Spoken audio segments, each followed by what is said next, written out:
But this whole idea of government arming itself, that's the very scenario that our founding fathers warned us of in their writings. Is that the president coming by to say hello? But the founding fathers pointed out that when the government does that, when this arms all of us,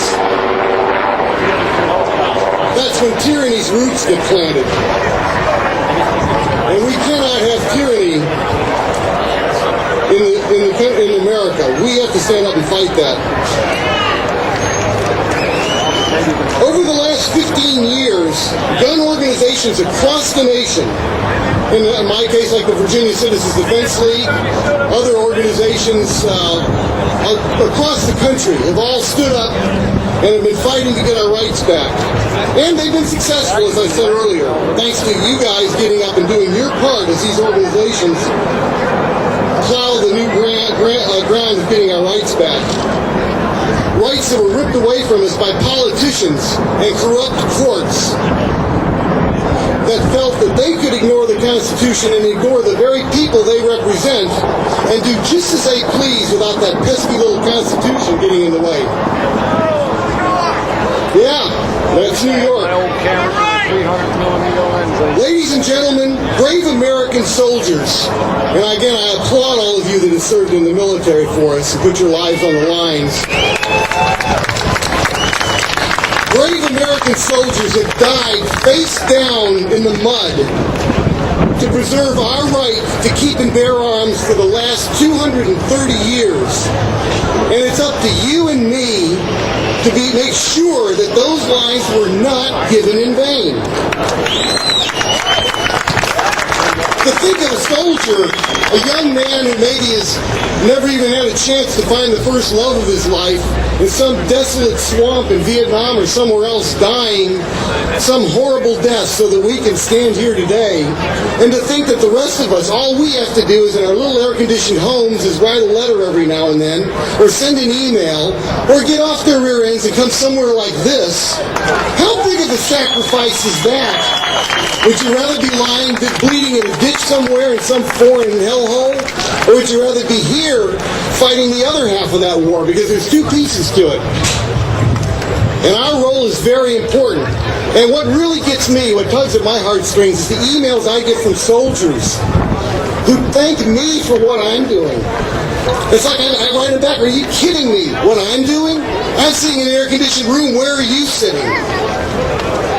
But they're fighting a battle on both fronts. They're sending emails from Iraq and Afghanistan to senators and delegates here to affect bills. They're busy fighting at the same time.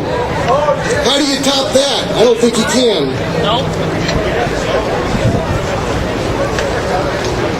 Well, Congress has been moving in the right direction for gun rights recently by removing infringements on our right to carry in national parks. Oh, by the way, I love that one. That was a beautiful one.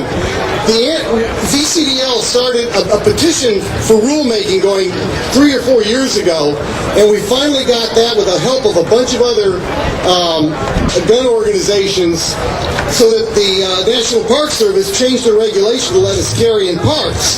They stripped out the open carry option that we put in and left only concealed carry if you could carry in a park in the state, and they made that regulation a year ago.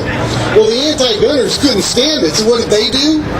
They basically went to court and got that law or the regulation overturned because they didn't do an environmental impact. What is the environmental impact of carrying a concealed gun? I'm not sure what that is. But it blew up in their face. By doing that, Congress turned around and passed a much better bill. Now we can open and concealed carry if the state allows it. I would love to have seen Paul Hemke's face when that happened to him. The whole thing just blew right up in their face. It was beautiful. And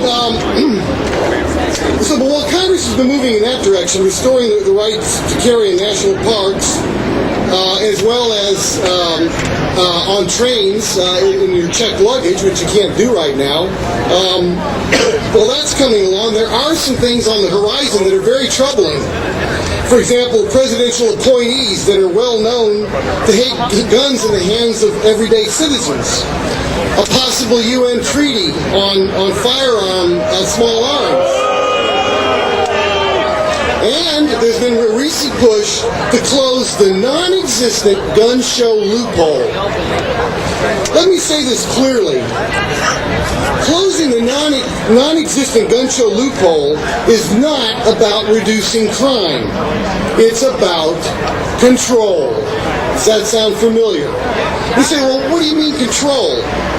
Well, let's put it this way. The anti-freedom crowd hates gun shows, and they hate them for several reasons. One, gun shows are one of the last places in America where full-blown freedom can be seen in action.